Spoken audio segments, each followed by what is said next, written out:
আরণ্যক বিয়ে করতে এসে রোশনের দিকে তাকিয়ে থাকে। এটা সুরঙ্গমা খেয়াল করে। সুরঙ্গমা বলে, তুমি আমার মেয়েকে ঠকাচ্ছ। এরপর কি হলো সেটা জানার জন্য পুরো ভিডিওটা দেখুন। সুরঙ্গমা রোশনের কাজের জন্য রোশনীকে টাকা দিতে চায়। রোশনী বলে, আমার কিছু লাগবে না মাসি, গরিমা দিদিকে সাজিয়ে দিলাম, তোমাদের ভালো লেগেছে, এটাই আমার জন্য অনেক কিছু।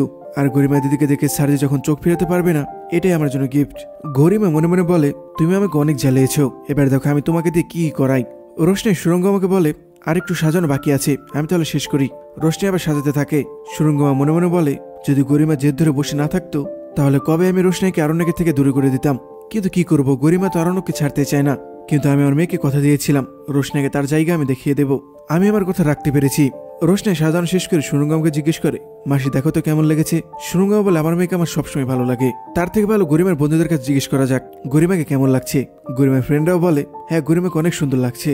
গরিমার এক ফ্রেন্ড বলে, এখন গরিমার জন্য মঙ্গল কামনা করুন আন্টি, যেন কোনো অমঙ্গলের ছায়া গরিমার উপর না পড়ে। সুরঙ্গমা আবার মনে মনে বলে, ভিতরে ভিতরে রোশনী তো জ্বলে পুড়ে যাচ্ছে। দেখো আবার এই জ্বলা পড়ার জন্য আবার আমার মেয়ের কোনো ক্ষতি করো না লাস্ট মোমেন্টে। তোমাকে তো আমি চোখে চোখে রেখেছি, তোমার পিছনে আমার লোক লাগানো রয়েছে। এই বিয়েতে আমি তোমাকে কোনো বাধা দিতে দেবো না। আজকে আমার অনেক খুশির দিন। তোমার মা আমাকে হারাতে চেয়েছিল, তোমার মাকে আমি শেষ করে দিয়েছি। তুমি আমার মেয়েকে হারাতে চেয়েছিলে, তোমাকেও শেষ করে দিলাম। সুরঙ্গমা কখনো কম্পিটিশনে যায় না, কারণ সুরঙ্গমার সাথে কম্পিটিশন করার জন্য কারো কোনো যোগ্যতাই নেই। সুরঙ্গমা রোশনীকে বলে, রোশনী তুমি তো একদম প্রফেশনালদের মতো সাজিয়েছো, আর্টিস্টদের প্রশংসা করলে তো আর্টিস্টরা খুশি হয়।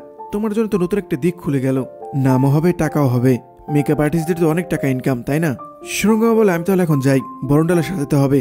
আর গরিমা একদম সাবধান, বাইরে কিন্তু প্রেসের লোকেরা তোমার জন্য অপেক্ষা করছে, তুমি বেরোলে তোমার উপর হামলে পড়বে। আচ্ছা গরিমা তুমি কিছু খাবে? গরিমা বলে, না আমি কিছু খাবো না। সুরঙ্গমের উপর রোশনাকে বলে, রোশনাই তুমি তো দুপুরে কিছু খেলে না, ওর না হয় বিয়ে এর জন্য উপোস রাখছে, তুমি কেন খাচ্ছ না? রোশনাই বলে, না খেয়ে থাকলে উপোস করা হয় নাকি মাসি, আমার খিদে লাগেনি তার জন্য আমি খাইনি। গরিমা বলে, সে কি তুমি খাওনি কেন? আজ তো আমার আর আরণ্যকের উপোস থাকার কথা, তুমি কেন না খেয়ে রয়েছো? আর আমার মনে হয় জানবী দিদি আরণ্যককে খাইয়ে দিয়েছে কিছু একটা, আরণ্যক তো খিদে পেটে থাকতেই পারে না। আর আমি ভাবলাম একটাই তো দিন, আমি নয় বিয়ের দিনটা উপোস করে থাকি। সুরঙ্গম আবার বলে, দেখো না গরিমাকে কতবার বললাম এক গ্লাস অন্তত শরবত খা, কিন্তু কিচ্ছু খাবে না। গরিমা বলে, বিয়ের দিনটা একটা পবিত্র দিন, একদিন হয় উপোস করলাম, আর বিয়ের পর এমনিতে আমরা সব একসাথেই খাবো। আচ্ছা রোশনাই তুমি কিছু খেয়ে নাও। রোশনাই বলে, আমার খিদে পেলে আমি ঠিকই খেয়ে নেবো গরিমা দিদি, আমি সত্যি বলছি আমার এখন খিদে পাইনি। গরিমা বলে, কেন বলো তো, তুমি কি সকালে কিছু খেয়েছো? রোশনাই বলে, হ্যাঁ সকালে আমি খেয়েছিলাম। এর শুনে সুরঙ্গম বলে, তাহলে তো ঠিকই আছে, আগে বলবো না তুমি সকালে খেয়েছো? আচ্ছা গরিমা তাহলে তুমি বের হও, আমি তাহলে আসি, ওই দিকে কি হলো আমাকে দেখতে হবে। সুরঙ্গমা রুম থেকে চলে যায়। রোশনী মনে মনে বলে, শুধু আজ না গরিমা দিদি, আমি আর কখনই তোমাদের বাড়িতে খাবো না, আমি কয়েকদিন ধরে এমনি তো খাচ্ছি না, এর জন্য মাঝে মধ্যে মাথা ঘুরাচ্ছে, আর তোমার তো 2টা দিন, আমি আর কারো বাড়ি অন্ন খাবো না। লালন মিনিকে জিজ্ঞেস করে, তুমি সারাদিন কি করো? মিনি বলে, আমার যখন ভালো লাগে আমি সারাদিন গান গাই। লালন বলে, তুমি গান গাইতে পারো? মিনি বলে, হ্যাঁ। এটা বলে মিনি গান গায়। মিনি গানের মাঝখানে গানের কলি ভুলে যায়, ওইখান থেকে লালন আবার গান গাওয়া শুরু করে। মিনি আর লালন একসাথে গান গায়। গান শেষ হলে মিনি লালনকে বলে, বাবা তুমি তো ভালোই গান পারো। লালন বলে, হ্যাঁ একটু একটু জানি, এই ডেকোরেশনের কাজের পাশাপাশি একটা 2টা ফাংশন করা হয়। মিনি তো এটা শুনে অবাক হয়। মিনি বলে, কি বলো তুমি ফাংশনে গান গাও? লালন বলে, হ্যাঁ মাঝে মধ্যে গান গাই, তবে এখন যে গান গাইলাম সেই গান না, অন্য গান। আর তুমিও তো ভালো গান জানো, তুমি যে বললে তোমার কোনো গুণ নেই, দিব্যি তো ভালো গান গাইলে। মিনি বলে, ধুর কি যে বলো, সবাই তো বলে আমার কোনো গুণ নেই, কেউ আমাকে পছন্দ করে না, সবাই মনে মনে ভাবে এই আপদটা বিদে হলে বাঁচি। আমার মা অনেক কষ্ট পায় জানো, আমার বাবাও কষ্ট পায়। রোশনী আগে আমাকে অনেক ভালোবাসতো, এখন আর ভালোবাসে না। এটা বলে মিনি আবার কান্না করতে থাকে। লালন বলে, এসব কথা বলে না, তুমি এখন ঘরে যাও যাও। তখন এখানে বড়মা চলে আসে। লালন বড়মাকে দেখে প্রণাম করে। মিনি বড়মাকে বলে, ওই যে আমার মা এতক্ষণ পর এসেছে। এতক্ষণ পর মেয়ের কথা মনে পড়লো, এতক্ষণ তুমি কোথায় ছিলে? বড়মা বলে, আচ্ছা মিনি তোমার কি খিদে পায়নি? চলো ভিতরে চলো খাবে। মিনি বলে, তোমার কি সেটা মনে ছিল? তুমি তো শুধু ঘুরে বেড়াচ্ছ। বড়মা বলে, আচ্ছা মিনি এখানে অনেক লোক রয়েছে, তারা কাজ করছে, তাদের ডিস্টার্ব করো না। লালন বড়মাকে বলে, আপনার মেয়ে তো ভালোই গান গায়। বড়মা বলে, ওর যখন মনে চায় তখন নিজের মনেও গান করে। মিনি চলো ভিতরে চলো। বড়মা লালনকে জিজ্ঞেস করে, আচ্ছা তোমরা কি এখানে প্যান্ডেল কাজ করতে এসেছো? লালন মাথা নাড়ে হ্যাঁ বলে। মিনি বলে, জানো মা ওর নাম হলো লালন, ও ভালো গান গায়, আর দেখো ও আমাকে একটা চকলেটও দিয়েছে। এটা দেখে বড়মা বলে, মিনি তোমাকে না বলেছি যে যখন যা দেবে সেটা তুমি খাবে না, এত কেন হ্যাংলাম করো? তোমাকে কোনো শিক্ষা দিতে পারলাম না, চলো ভিতরে চলো। লালনের হাসি মুখটাও কালো হয়ে যায়। মিনি বলে, খাবো না কেন? নিজেও খাবে না, আমাকে খেতেও দেবে না। মিনির পর লালনকে বলে, লালন তুমি অনেক ভালো, তুমি আমাকে চকলেট দিয়েছো, আমি এখন আসি। সন্ধ্যা সবাই বরাসের জন্য অপেক্ষা করছিল। তখনই নীলাদ্রসী সুরঙ্গমাকে বলে, বরণডালা কোথায়, বর তো এসে পড়েছে। সুরঙ্গমা বলে, বরণডালার কথা তো রোশনাকে বলেছিলাম। সুরঙ্গমের উপর রোশনাকে ডাকতে থাকে। তখন রোশনী বরণডালা সাজিয়ে চলে আসে। রোশনী বলে, এই তো মাসি আমি নিয়ে এসেছি বরণডালা। রোশনী সুরঙ্গমকে তার হাত থেকে বরণডালটা নিতে বলে। সুরঙ্গম বলে, এখন দিচ্ছ কেন?